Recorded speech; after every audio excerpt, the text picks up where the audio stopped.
Hello guys, welcome to another lecture in the series of our C and C++ tutorials. Today we will talk about vectors.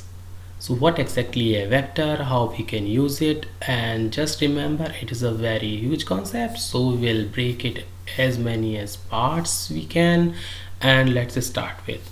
So vector is an STL container. What is STL? It is a standard template library. This comes with C++. It's having so many classes and utility functions which we can use. So we will talk in detail about it later in some other lecture. Today we will just focus on vector. So I just told you it is a container. What exactly is a container? So container is a class, and as the name is specified, it is being used to store some data into it, and then we have a lot of utility functions which we can use to store this data and to retrieve this data in different forms and as we like. So a vector is a type of container, and we can loosely call it dynamic array. So what exactly is a dynamic array? As we know, in C we have static arrays where we define the size of array before starting our program, and then the size remains with it. Or what we can do is we can allocate dynamically one array using our malloc calls, or in C++ new calls, and then we can use it.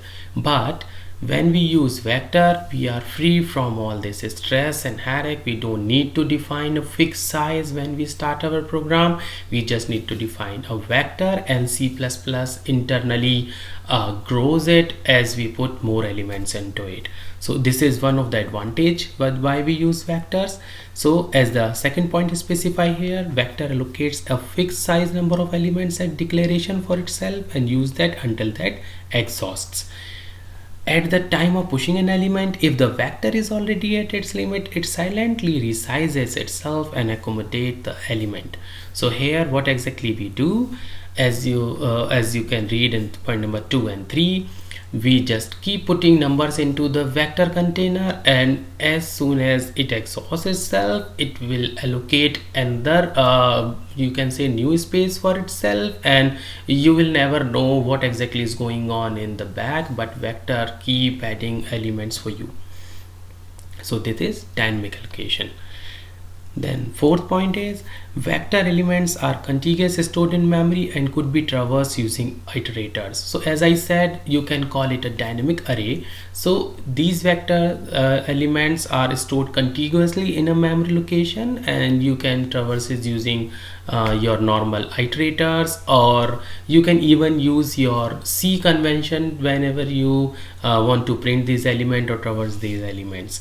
So basically there is a disadvantage here as well. Whenever you are out of elements in a already created vector variable and you want to add more variable, vector resizes it itself, and in the process it allocates a new chunk of memory somewhere else, and it copies everything from the original location to the new location. So yeah, definitely there is a cost associated with that. It is a good question in interviews when they ask, so just remember it.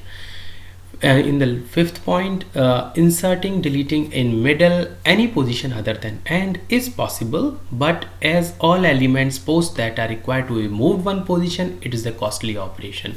Yes, so for example, you have one array of 5 elements where you want to insert a new element at the third position. Now as you know, you want to it's a contiguous memory allocation, and you are going to insert in middle, so all the elements starting from the third position would be moved to the end to make place for a new element at the third position. So yes, there's another cost involved here. And vector class has a very good number of utility functions available, and I am just mentioning 4 out of all these here, but definitely in the next lectures I would be covering more. So the first function we'll talk about is pushback. Pushback, as the name is specified, push in back. So basically it will be adding more elements in vector but in the end, so there will be no very less cost involved here. As I say, the size is the current number of elements in a vector, Capacity is currently allocated size to vector. So as I said earlier, vector has a predefined pre-allocated size when you start your program, because C++ compiler does not know how many elements you are going to insert in your vector. So it allocates a predefined size and its implementation is specific. So let's suppose vector has initial size of 10 elements, and then you start like pushing more elements into it. So after 10 it will extend itself, allocate some other memory place for 10 more elements. So the vector capacity will be 20, and it is possible that you have already used like 12 or 13 elements to store in vector. So this is the difference between size. Size is the number of element currently present in the vector, and capacity is how many elements could be inserted in vector before it starts resizing itself. Then we have another function empty. It's a useful function which you will simply use to check if vector has any elements or not. Now let's see some exercises. So here, this is an important thing. You need to include a vector header file if you want to use vectors, and IOStream was for C++, as you all know. Here I have declared a vector. So as you know, vector is a part of standard user space, so namespace. So you prepend it with the std, and then you are using vector and what kind of element you are going to put in vector. It could be anything, integer, float, your own structure, or anything, whatever you like. And this is name, as you specify name of any variable. The first call is vector.pushback, and this is the element you are going to insert in the vector, as it is integer. So this is inserting a element in vector in the end. Then you are inserting another element. So basically here we have inserted two elements in the vector. Now we are trying to print the size of the vector. The size should be 2, and then we capacity dependent on your implementation. So whatever implementation your compiler has, it will show the capacity. It may be 10, it may be 2, it may be 5. Then we have another function vector.empty. We want to know if we have something in vector to process it, and if it doesn't have anything, we don't want to process. So simply here we have two elements, so it will return true value, false value. So this is vector integer.empty is false, so you will be printing vector is not empty. And then this is vector contents. Here I'm just printing vector in old school C style. So here just I'm using a special function vector integer.size, and rest of the things are same which you have already used with your C programs. So this is the small program to describe the vector behavior, and here how do you want to compile it.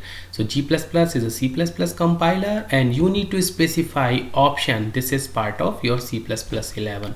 One thing I would like to mention, I have started using this flag from this program itself, although it's not using any C++ 11 specific content, but yes, we need to be aware about how exactly it is going. So I have added a flag over here, and then this is the name of the file. So I have not specified any binary name here. If you want, you can just use a -o and the binary name, and the program will compile and generate the binary with that name. But as here I have not specified any binary name, the program name will be a.out. So if you want to run it, you should use a.out as similar to what I have written here. Thank you so much for watching this, and I will adding more vector lessons later. Thank you.